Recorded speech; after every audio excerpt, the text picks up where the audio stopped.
Hey everyone, and welcome to the History Reader. In today's video we are going to be talking about this really excellent book, I You We Them by Dan Gretton. The subtitle is Journeys Beyond Evil, the Desk Killers in History and Today. So this one is by far and away the best book I've read, definitely this year and probably in the last several years. It is really a masterpiece. I can't stress enough how much I enjoyed the process of reading this one. Normally with a book, I enjoy the stuff that I'm learning from the book, and I enjoy the content. But this one, just the actual form of the book, the writing in the book was just something that it was next level. A quick synopsis of the book. It is an exploration of this term desk killer, which Gretton basically defines as these people who, through their work, signing documents, changing spreadsheets, and those sorts of things, end up killing people.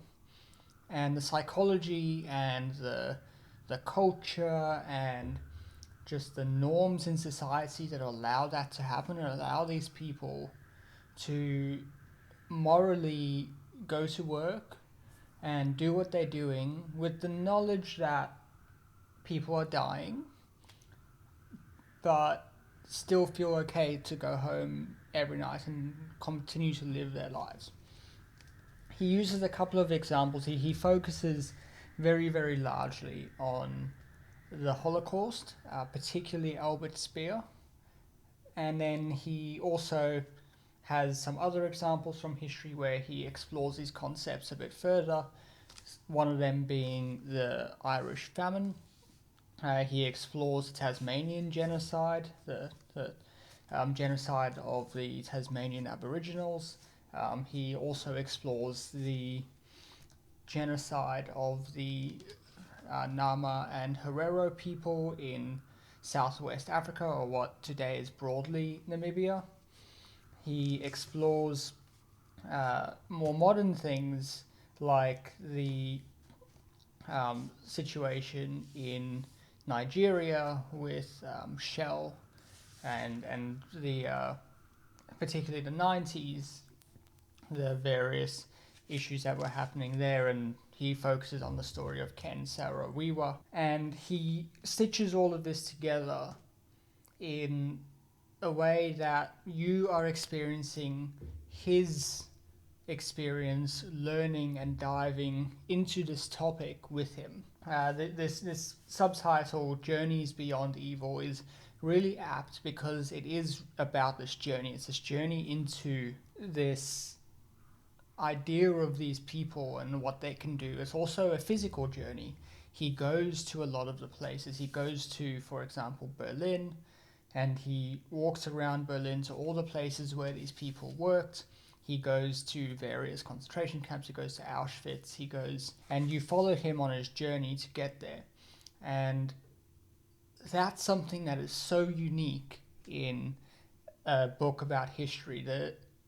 The journey to get to, for example, Auschwitz, where he has to stay in these like bed and breakfasts.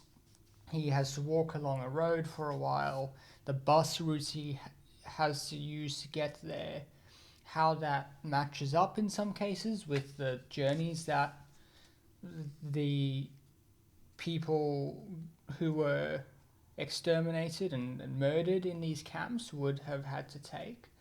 And on these journeys, he's telling you the story of what happened there. He tells the story both through historical narrative, but also through the words of people who experienced it.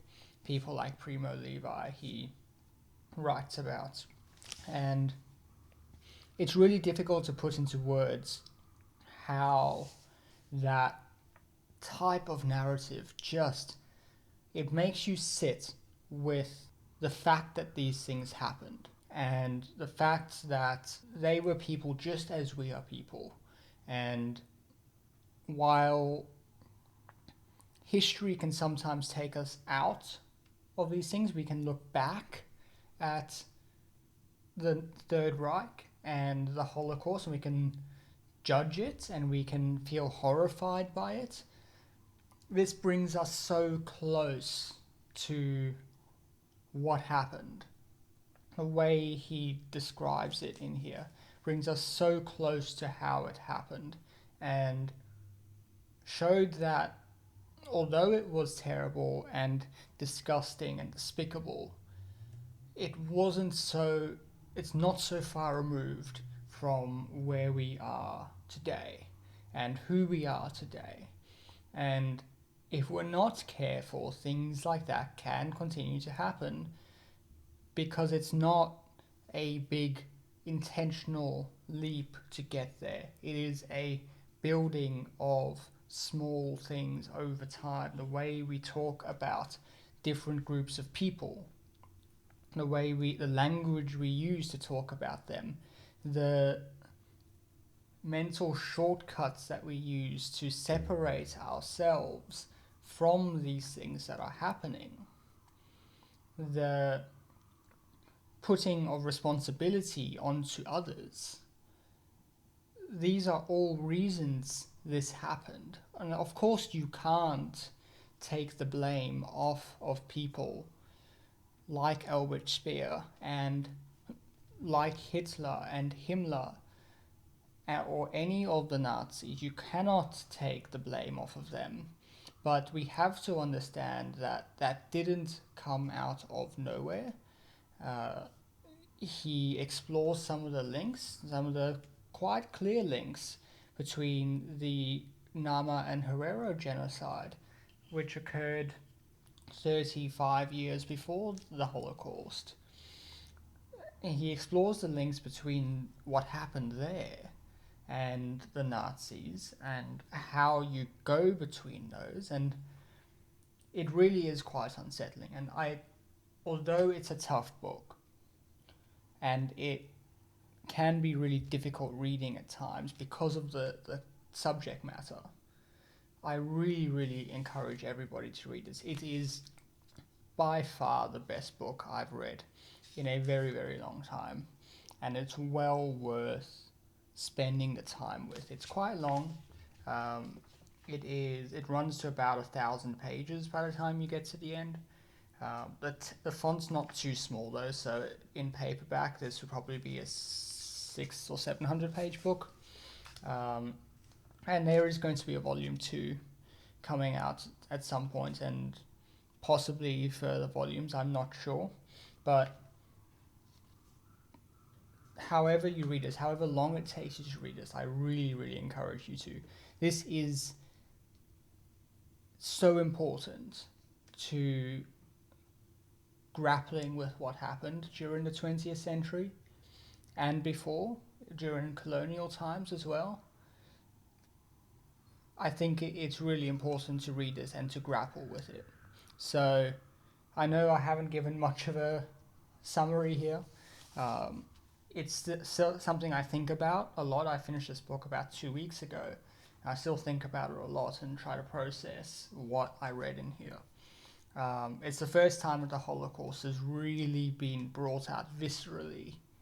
I've read about the Holocaust a lot, but the visceral nature of what was in here. And it's not because it is particularly graphic or anything. It's no more graphic than other accounts you would have read. It's the way he puts all the pieces together that really brought it out for me. So yeah, I give this book definitely 10 out of 10. I hope you read it. Please let me know what you thought of it if you do, and I'll see you next time for another video. Goodbye.